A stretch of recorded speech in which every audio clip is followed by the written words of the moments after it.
Welcome back to All That Jam, where music has no limits. I am Kevin Hogan, joined by Amanda and Mr. Nate Wilson. How you guys doing today? Awesome. Great. Happy to be here. Very nice. Nate is we've had Percy Hill, we've had Assembly of Dust, hanging out with the guys from Mo now, but I came across some ads on Facebook for Ghost of Jupiter, so I pulled up a YouTube video and was quite enamored by the live thing, and then I dove into the studio stuff. And I must say, Nate, what you guys are doing in the studio is so superb and just beyond the catalog itself, the body of work. I feel like if you were around in the 70s, early 80s, it would have been huge, but we've lost some of that. But we'll get into that. Sure. How are you doing today? I'm doing pretty good. Yeah. It's a nice rainy day here in Worcester, Massachusetts. So yeah, I hear you. So let's do the origin story. How did we get from Nate Wilson Group to Ghost of Jupiter? Because I guess it's basically the same band, and how we're here today. Ghost of Jupiter. So Nate Wilson Group is a band that I started, kind of organically with some friends, and it was in New Hampshire. We didn't have a proper band name, and it just took us a really long time to come up with one. That's basically the story. That's the origin story of Ghost of Jupiter. Love it. So we had been a band for, a number of years, maybe 3-4 years. And then we finally decided, okay, it's time to, have a proper name. Cause the music it's not evocative of a singer songwriter. It sounds like a band. And we always sort of wanted to, we had lists, hundreds of lists, and couldn't come up with anything that it was really hard to come up with a band name. So now, did you name it after the, what is it, Hydra, Nebula, Galaxy, something like that? Well, I sort of used the title of one of the songs that I had written, which had some of that in it. Like other bands I Googled what Ghost of Jupiter was. The Ghost of Jupiter is some sort of celestial situation. I'm not exactly sure. It said Hydra, so go with it. Yeah. It's fantastic. I love it. I love so much of it. All right. Your most recent album was what, 21 or 22? 22. It came out, in vinyl in 22. There you go. And let's go back to what the first one was. Unbound was Nate Wilson Group, right? Correct. Let me get this right. And then you had an album called Ghost of Jupiter? Ghosts of Jupiter, yeah. That's the that was the first record. That came out, I believe, around 2012. Mm-hmm. Yep. We average about one album per 5 years, but right. Well, I feel like there's an arc to it. Well, would you agree with that statement? To your albums, to your output? An arc to it, yeah. I think. Well, we did the first two. They've all been somewhat DIY.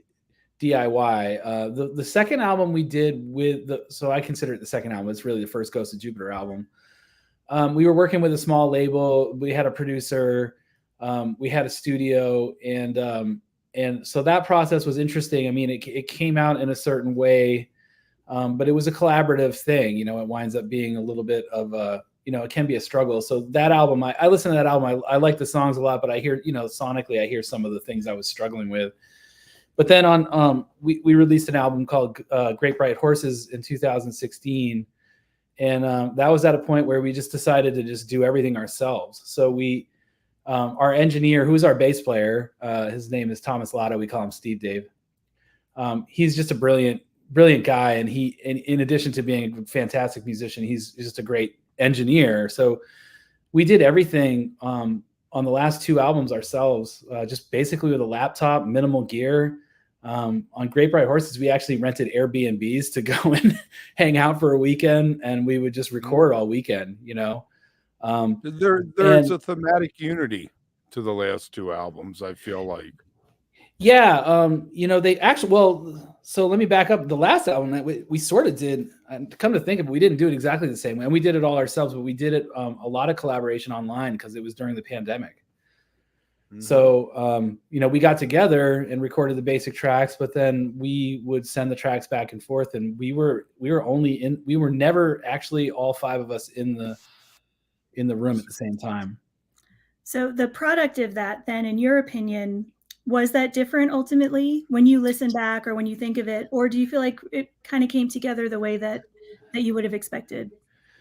They both came together pretty much the way I expected. Yeah, I mean, we've been doing it a long time. We put a lot of thought into it, and you know the advantage you have when you don't go into a studio and sit in the room all together and you're not under constraints of time or money is that you can spend as much time as you want, and so that's really been what's been awesome about the last two records is that we've been able to kind of do them ourselves and take as much time as we want because we're under no constraints whatsoever.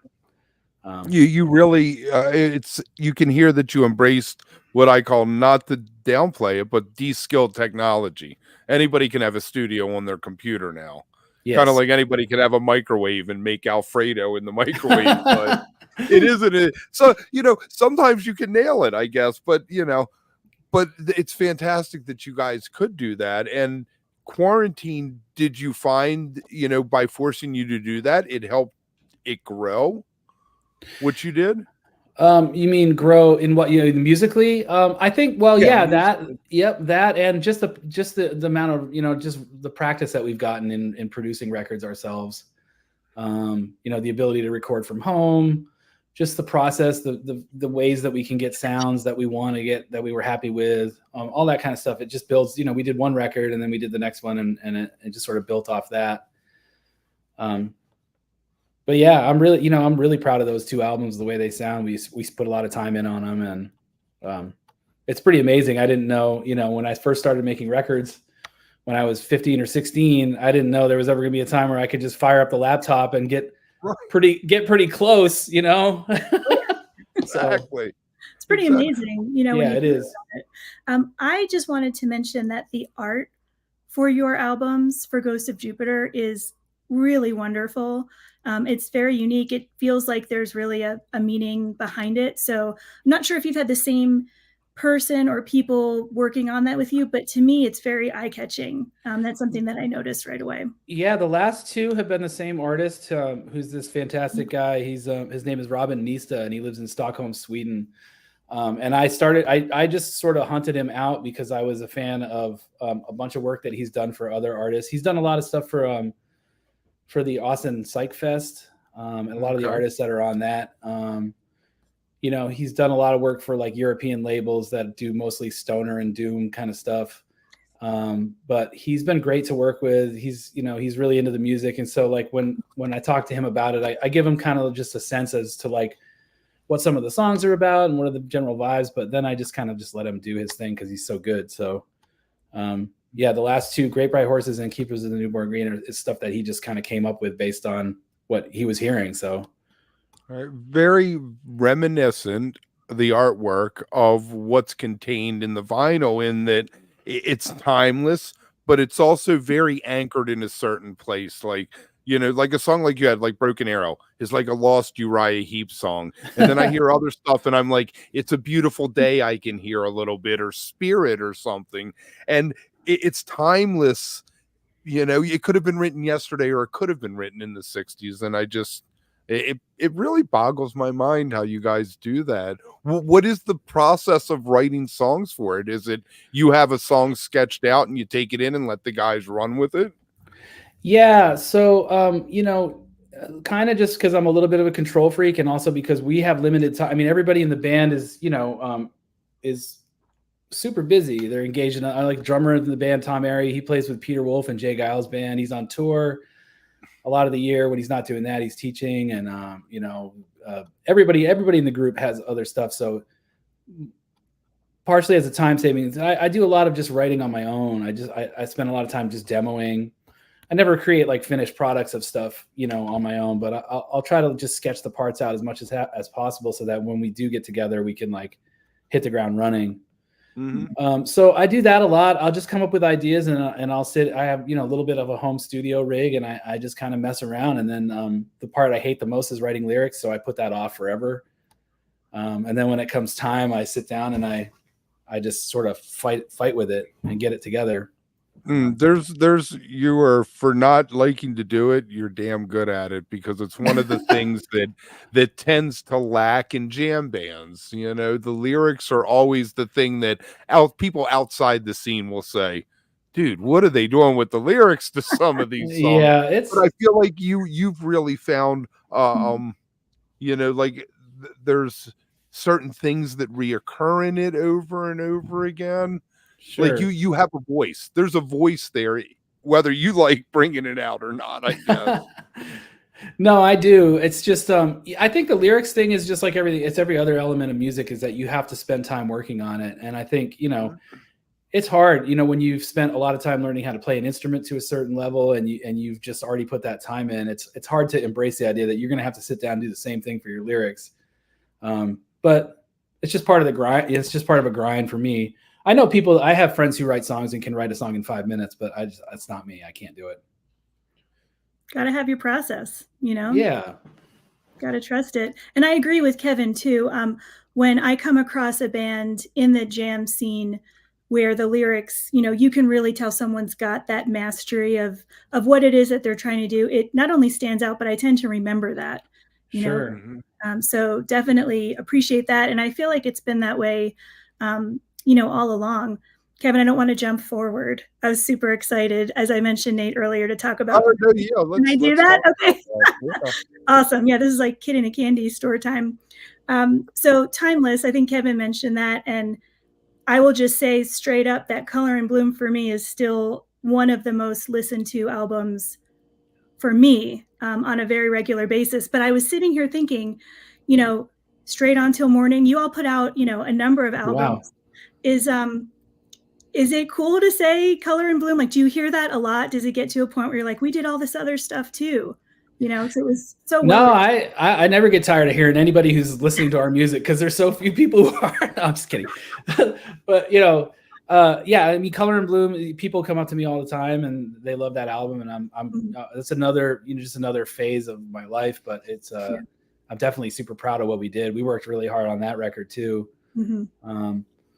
So yeah, I put it on every once in a while, and I'm like, yeah, damn, this kind of still holds up, Awesome. It totally does. And it won a Jammy. Remember the Jammy Awards? I remember the Jammy Awards. Yeah. Yeah. I think we won the first one. I think we won the first. Yeah, it was the first one. Oh yeah, you won. I got to go the year they brought the bass player from the Misfits out with Lake Trout.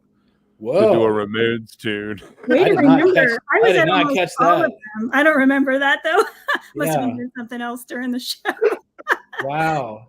But yeah, studio album of the year, which I think is interesting too, because we were just talking about, recording and your process.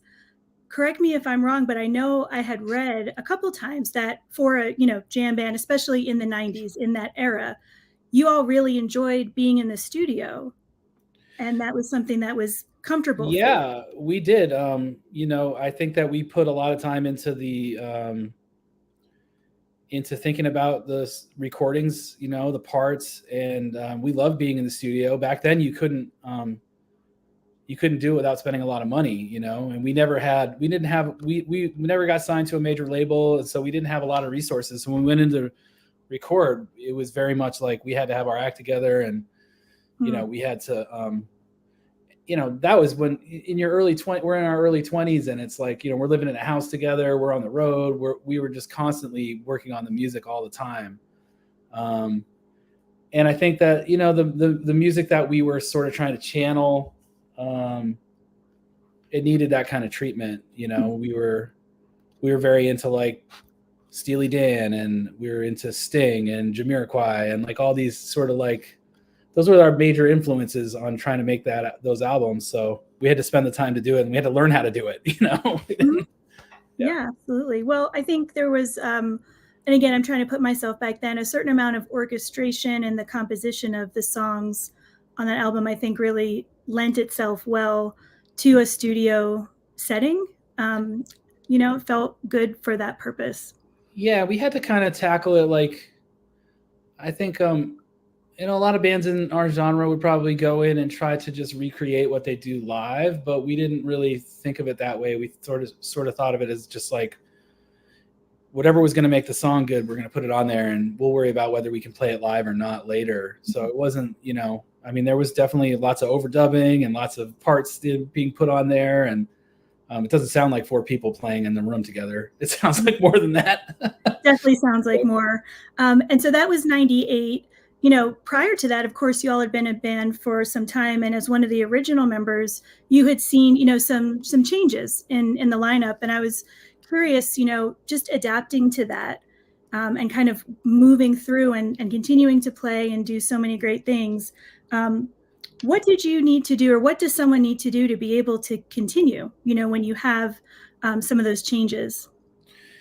Well, we didn't really know. I mean, we started as a college band. Mm-hmm. I was in high school when the band started, Mm-hmm. and it was my brother and a bunch of his college buddies. And we played college parties, and we started writing our own music, and, we decided to go for it really hard. And that was, this is 94, 95, 96. And that was kind of like one phase of the band. But it's hard, you get in a van, you drive around, you play gigs. It's easy when you're in your 20s, but people get a little bit older and priorities change. And so we found ourselves just sort of hitting a plateau, and I went back to school. Some of the guys did different things. And then we decided to just kind of revamp the band. It was kind of a drastic change. I mean, it was me and Joe Farrell, who was the guitarist and singer. He sang all my songs that I wrote.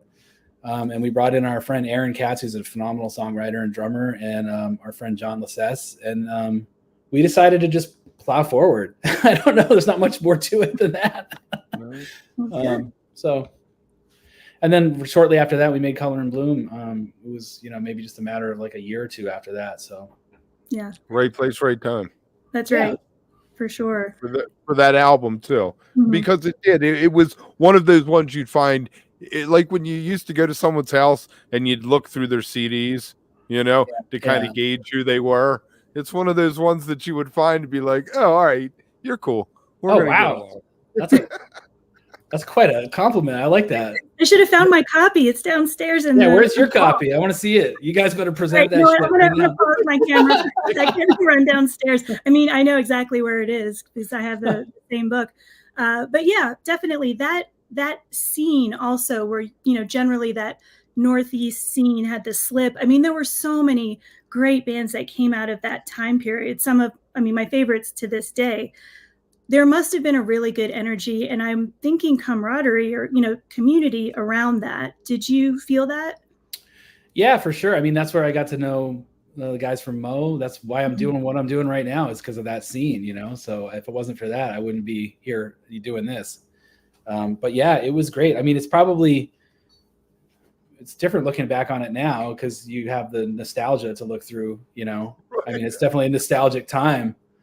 But yeah, we would play gigs with all the bands that are still around now and bands that have come and gone. But we, play the Wetlands, we play the Paradise in Boston, and got to know a lot of people that way. A lot of the people, most of my friends, honestly. So, the Wetlands, God, that place was so great. So such a turning point, such like a historical. Like they have the mile markers. That would be one of the mile markers to jam bands becoming a thing. Yeah, for sure. Remember, we put our time in too, because you would come down there. New York City used to be like, maybe it's still this way, but you would pay so many dues to try to get into there. You play bills where it's like you're one of 5 bands. You're loading in at like 3 p.m. You're going on at like 1 a.m. Totally. Half hour, you got 30 minutes and you're out of here. Yeah, you're on for 30 minutes. I've been waiting for 10 hours. Yeah. I've been waiting in the van for like 8 hours, to play. And then so you work your way through that, and then you get, we were lucky to get on some great bands. I mean, that's how I got to know Mo, is that we opened for Mo a couple of times at the Wetlands. Nice. We got that, and unfortunately, the one time I think Percy Hill, we were finally like there. We had arrived and we sold the room out, and ahead of time we're like, yes, we're going to sell this room out. And there was a huge snowstorm, and we had about 30 people show up out of like 400 tickets sold or something like that. So that's where my career goes. Yeah, that's the curse. The curse. Oh man. All right. So after Percy Hill, you kind of drifted over. There was Strange Folk. They were hanging out, and you ended up with Assembly of Dust, which was another fantastic Mhm. period that you went through there. Yeah. I Yeah, I guess had still going through. Assembly of Dust still, still exists, right? Yeah. yeah, I just saw Reed a couple months ago out in California, and he's out there doing it. He's on some festivals, and Yeah. he's doing awesome. I think he's doing a bunch of shows out here. So I live in Denver now, and I saw Oh, something okay. the other day that he's going to be in Boulder. I don't know if there's solo shows. I don't remember, but I was really excited to see that. Yeah. Yep. I think he's always done solo stuff, but he's got he's got the new sort of like configuration of Assembly of Dust. I guess it's not that new. Three of the guys are the same. Right. But yeah, I had always hit it off with Reed way back in the Percy Hill days. Percy Hill and Strange Folk, we played. I mean, I forgot to mention that. I mean, we played hundreds of shows with those guys. Not hundreds, Right. but you know. Right. You guys were staples of the scene. Yeah, and it was just we always paired up. It was always just I don't know how many shows we played together with them. So we became really good friends with those guys. And he left Strange Folk and went back to school for a bit to get a master's, and then he was hanging around the Seacoast area where I was living, and he had started to play with some of the other guys I knew, and it just sort of happened from there. And I wound up playing with that band for 6 years, and it was great. Me and him wrote a lot of songs together, and yeah, really proud of the stuff we did. Do you feel like there's an arc to your songwriting from Percy Hill to what you're doing right now? Well, it's just a learning arc, you know. I mean, I learned so much about songwriting from, you know, just doing it, and you know, like from where I started to working with Aaron, who was a much better songwriter than I was when we were young. You know, like I met Aaron when we were 18, and we were both freshmen in college, and he had like this whole thing. He had like 50 songs that he had written, and they were all amazing. And he just sat down at the piano and would play them. I'm like, wow, this is crazy. So I had no idea how to do that, you know. So I had to like observe his process, and then through Assembly Dust was like a sort of a different thing, because I had to like change the style of what I was writing to kind of fit more of what Reed was doing with the band. Mm-hmm. So I kind of just sort of took a different approach. It was less sort of jazz harmony, less kind of crazy chord progressions and stuff, and it was more organic. And then with Ghost of Jupiter, it's been sort of like I came out of school after a while, and I picked up a guitar, and I was like, how do I write with a guitar? You know, like I want to play guitar riffs. So, but it's all been, you know, just been an evolution like that. It's always like sort of change. What I'm into is always changing, and that kind of thing. And that's what I mean. Hopefully, it'll keep evolving and keep changing. There's almost a tension between expressing your own musical ideas and supporting a collective vision in a band, huh? Yeah, and I've had different roles, you know. So I've been, you know, I've been a member of a band. I've been a leader of a band. You know, I've been just the keyboard player in a band. You know, I'm in Mo now, so I'm like, I'm one of, you know, lucky for me, they're letting me bring material to the group, which is awesome. Right. Yeah. So that's kind of cool. But, you know, when I first started the group, it's like, okay, so now I'm a member of this band. I'm the keyboard player in this band. It's like, in a way, it's kind of cool because there's less pressure. Ghost of Jupiter, I'm writing, producing. Everyone looks to you. I'm making the poster for the show. I'm putting up flyers, you know.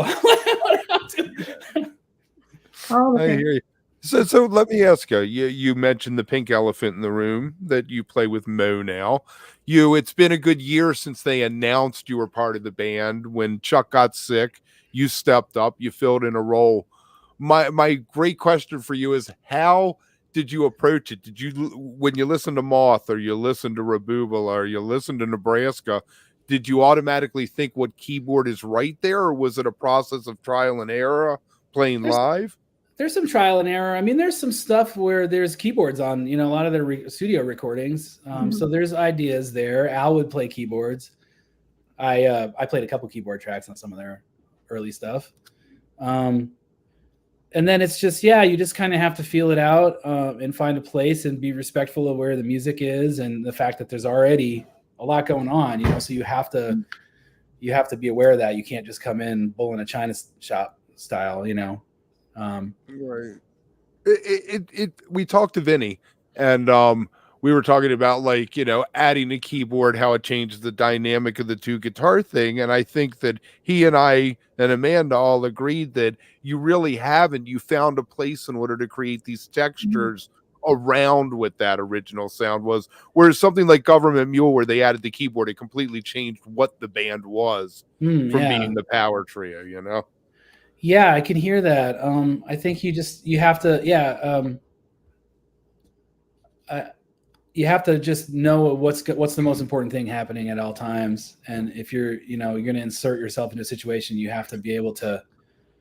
I mean, I guess some of it comes from just a songwriter's standpoint. I'm not, and it's like I listen to the songs and I'm thinking, okay, well, if I had written this song, what would be the part here? What would be the hook? What would be the most important element? And sometimes, it's the keyboard, but a lot of times you have to think about what's supposed to be there. I don't know. From a performance standpoint, given you have such a long and rich history within the scene, how is the improv part, of being with Mo, is that different than you've experienced before for any reason? How does that work with you all on stage? Well, it's different because it's way more open, honestly, than any band. I mean, I've been in these bands that have been called quote unquote jam bands, but Percy Hill was, we would improvise and we would jam, but, and same with Assembly of Dust, but it was always around the song, and the set lists were a certain way. But Mo is like, there are sections that are just completely off script, which I honestly haven't done all that much. And I think it's some of the most fun stuff because, and that's what, it's crazy to see that the fans almost react to that more than anything else, because that's what they, at least the craziest fans anyway, that's what they're there for. They want the most unexpected thing. And so that's blow different. my mind. Just blow my mind. Yeah, do something that's never been done. No big deal. Just get up there and so that's really cool. I really like that. I think I'm finding that I'm enjoying that more than I ever expected I would. I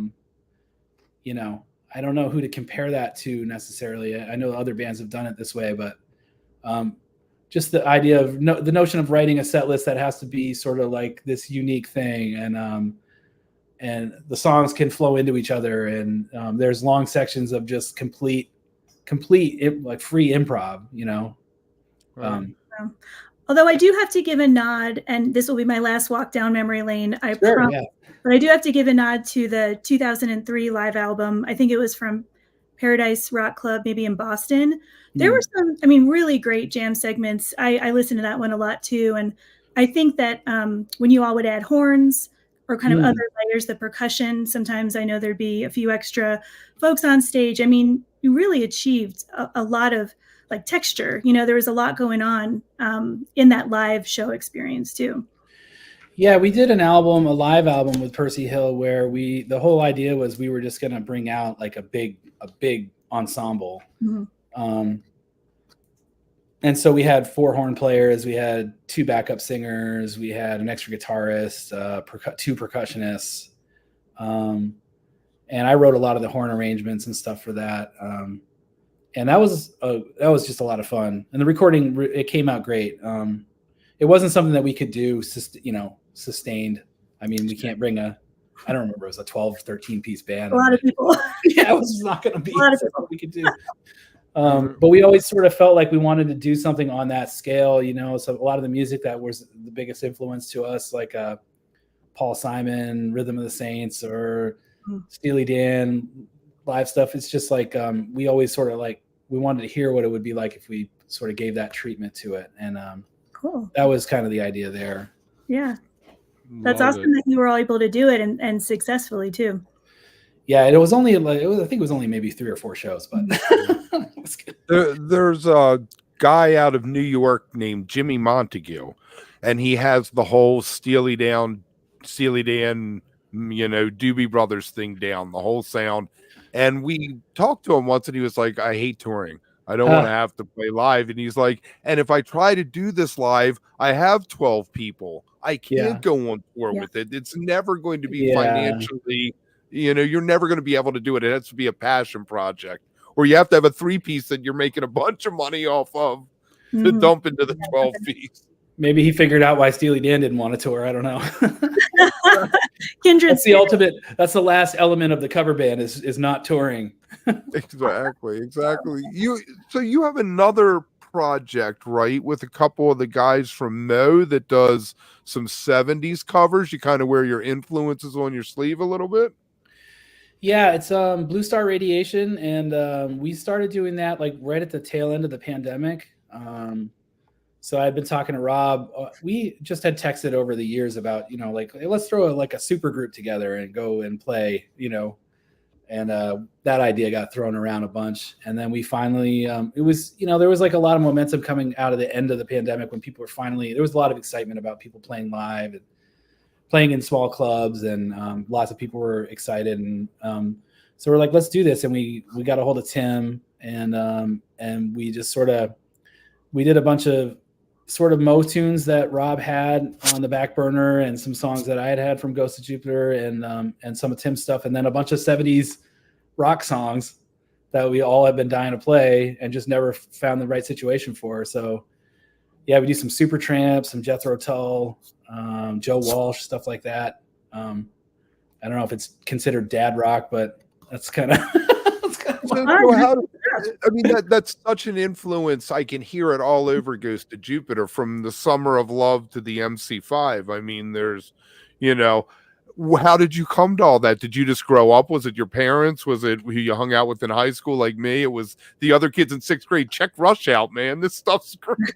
Yeah, I don't know. I mean, I grew up, like in the 80s and 90s in rural New Hampshire. And like, I just think that, like, people were just listening to classic. It's weird. People were listening to classic rock radio back then. And that's like the stuff that hit me the hardest when I was 12 or 13 years old. And I think there's something about the music you hear at that age that just kind of like, it just gets like sort of codified into you. And I kind of rebelled against that for a long time. But when I was in high school, I was listening to Traffic and Jethro Tull and Yes. And I was listening to, the stuff that was on classic rock radio, but then just like the B-list stuff that you'd find that wasn't on the radio. The B-side wins again, right? Yeah, it's always the B-sides. And then, I went away from that for a long time, but like, I came to a certain point where I was like revisiting that kind of music, and I just sort of, I don't know. I always go back to that pool sort of for some reason. I did a 180 from the Doors to the Clash, but in reality, they were almost the same thing. I just thought I was doing the 180. I could see that. Yeah. I mean, you're only basing it on what you know about, right? So that's so true. I was just talking with someone about this recently, kind of comparing, hey, have you heard this, that? And said, well, it just occurred to me that, during those times, whatever you came across or were able to find or listen to is what you had. Yeah. You could go and find. So it's always really interesting what hits people versus something else, Yeah, it's interesting. And there's so much when you just go to try to listen to something now, there's so much just like option paralysis involved. It's like kids, it's like I have a lot of piano students, and I work with a lot of like younger kids and stuff. And I'm always like, what are you listening to? What are you checking out? And it's just like, there's something about when everything is available at your fingertips at all times, it like becomes difficult to latch onto things. And there's no ownership. There's no ownership anymore. I mean, I went to Strawberry Records, and I bought this John Barleycorn Must Die tape, and I listened to that thing because it's the only tape I had. It was your $15. That was your tape. It was $15. Yeah, I would have put hard-earned money into that thing. Absolutely. And I listened to that thing until I wore it out. So I don't know. It's there's always kids. You come across kids who get it, and there's amazing musicians who are super young and they're coming up and they get it. But it's I don't know. It's hard. I don't know if I would have loved to have all the music in the world available to me at that age. But at the same time, there's no, but it was the discovery and the journey. Was going to the library and checking out the Uriah Heep album and being like, The Magician's Birthday. Look at this cover, and you looked at the back, and all these magical names are there, and the lyrics, and it was an experience that you just don't get clicking on Spotify. Dude, you had albums at your library? What the hell? Yes, I don't Three, I'm remember that. old as dirt. So Well, so, and I feel like Brian Haas, probably his ears are burning every day because we reference him so many times. But, as another really, kind of exemplary model of that musicianship and composition, he had told us once, growing up in the Midwest, not having, the access that we have today, that you develop your sound. Yes, you're going to take from what you love, but you're not as inundated maybe with everything. And he was saying that, maybe some kids he teaches or knows, they are so aspiring to be exactly like something a lot of times, just because it is so available, to us. Yeah, it's a completely different universe, completely different. And I'm not saying that it's bad. It's great. It's great in so many ways, but I try to imagine myself growing up in the same era, and it's just, I can't imagine how different it must be. So. Can I take us to the flute, that you are bringing back the flute to music? And why haven't you done Cross-Eyed Mary yet with Mel, or have you? And I missed it. But we did. No, we have. Have you? Okay. How did you start playing the flute? And it's brilliant the way you incorporate it. Let's bring it full circle to Ghost of Jupiter. Some of those songs are just, it's so atmospheric, and it's almost like the perfect top to the rest of what's going on. Yeah, when I was a nerdy kid, like my favorite band was Jethro Tull, and I don't know why. I think it was just like, again, back to the classic rock thing. It was like it was the weirdest band I knew about. It was the one band on classic rock radio that I knew none of my friends were gonna like listen to, and I was just like that kind of a contrarian person. That's my band. Yeah, I was gonna say. And so I got super into it. I made my parents drag me to the Jethro Tull concert in '88, and I made them buy me all their CDs, and I inundated myself with that band, and so as a product of that, I started playing the flute, which was something nobody was doing either. And I stuck with it for a while. I had like a band instructor who tried to get me into the band and stuff like that. And I was already playing piano, that was like my main thing. But so I kind of messed around with it for a while, and I got to the point where I could play it, play convincingly enough. And then I didn't touch it for years and years and years. And then when I was older and I started just kind of revisiting some of the stuff that I was into, and listening to like stuff like early Genesis, King Crimson, stuff like, obviously Tull, and Traffic has a lot of flute. It's a Beautiful Day, Whitebird. I heard that in one of the songs. I could feel that whole vibe of those guys. And there's some newer bands that are doing a lot, like some more newer groups that I've been super into. There's a band called Dunyan from Sweden. The main guy in that band is a genius, and he plays every instrument, but one of his main things is he plays flute, and he just adds it in such a cool way. There's a band called Midlake from Texas. They use the flute a lot. A lot of kind of newer, sort of like prog and folk, kind of, British folk sounding stuff. So, I'm not the only one doing it, but that's kind of that's my origin story of the flute, I guess. I love that. Have you heard Andre 3000's album? I sort of listened to a little of it. I don't know. I got to go back. It's weird. It's weird. Yeah. Like what I heard, well, I don't know, but what I heard didn't really, I can't say because I listened to maybe 30 seconds of it, but it just wasn't, it didn't that's sound all it takes these days. That's all it takes. Yeah, that's all you have. That's all. Yeah, you're right on target. It's an interesting one. Anytime somebody publicly, if anything, kind of goes against the grain of what you would really expect them to do, because it's something that they really, really enjoy, I respect it. It is definitely a unique album. I don't know. Actually, I'm not sure if it's meant to be even listened to front to back. Kev, I know we talked about it when it was released. That was a while ago, though, now. Yeah. Well, I'm all for it. I don't know. I support the idea. I have no idea, though. I got to go and listen to it. I would love it if people were playing more flute. The only thing that is more important than the track listing on an album or CD is a set list. And that's another thing with the Ghost of Jupiter, is the track listing things. How do you, when you play live with Ghost of Jupiter, approach the set list? What are you looking at for the upcoming shows when you have such a catalog? We're trying to, well, so we don't, we haven't been able to tour like a lot of bands. We haven't done extended amounts of touring. And my goal is to try to just represent sort of all the different songs, like the different, just sort of eras of the band, of the, different albums. So I try to get a little bit from each record. And then I'm just trying to make the sets flow so that they're, they just feel like they build to a kind of thing. We're gonna jump back and play a few more of the sort of the Nate Wilson group songs that we haven't played in a long time, and some of the songs off the first record that we haven't played much. Are we going to get a broken? What was that? Broken Arrow? Is that the Broken Arrow? Yeah, that's one that we play. That's for sure. That's like, it jumped out on me that it belonged on Magician's Birthday or something. It's got the heavy thing. I was like, I love this. I was like, it's such a vibe. Yeah, we got that. It's on the list. We got a list. It's somewhere. There's an email. So with a list. Yeah. Do you write at actual set list, or do you just do the list and call them as you're playing? No, I write the set list because there's a lot of material at this point. I mean, there's probably 60 or 70 songs, and we can't. We just don't have time to keep it all. Like we're not a touring act that's out there playing month after month, so we can't keep everything in the rotation. So there has to be some prep time involved. And some of the music's pretty involved. So I have to like write set lists ahead of time. And, we'll change things on the fly if we have to, but it's not sort of, we mostly stay to the format. Mm-hmm. You have hits? Sorry, go ahead.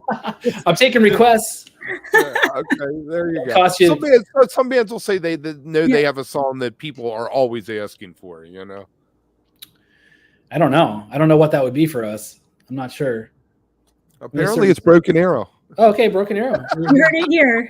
That's it. Can you talk a little bit about plans, shows, things you have coming up, this spring, summer? I'd love to hear about that. Yeah, so we've got these 2 dates coming up for Ghost of Jupiter, and then a lot of the spring is going to be I don't know if I'm supposed to keep this hush hush, but we're going into the studio with Mo and we're going to do some recording. It ain't on hush no more. Oh, here we go. I'm going to get a strongly worded email from somebody. Ooh. I heard nothing. I didn't give any release dates or anything. So, nope. So we're going to do that for a little bit. And then, we're jumping right into a pretty heavy summer tour. Mm-hmm. We're going out and doing the entire month of July, and we're doing a bunch of shows with Daniel Donato, a bunch of shows with neighbors. Yeah. So I'm pretty excited about that. And then we're just going to have to kind of see. We are working on some new material with Ghost of Jupiter, but that's sort of like the way we work is sort of we just keep that going in the background all the time. It's not like we go in the studio and sit down and make a record together. So yeah, I got a bunch of new material for both bands that I'm working on, and I'm pretty excited about it all. Yeah. At this point, would we ever get even a small, like 2-week Ghost of Jupiter tour up and down the East Coast or something? It's definitely possible. Yeah, I would love to do something like that. I think we're trying to just get our feet under us with these 2 dates that we're doing and see how it goes. A lot of it's scheduling, because everybody in the band's a professional musician. So it's like, you lay 5 different calendars over and suddenly it's like, okay. And there's a 1 hour we can get together. Yeah, it's all sort of works that way.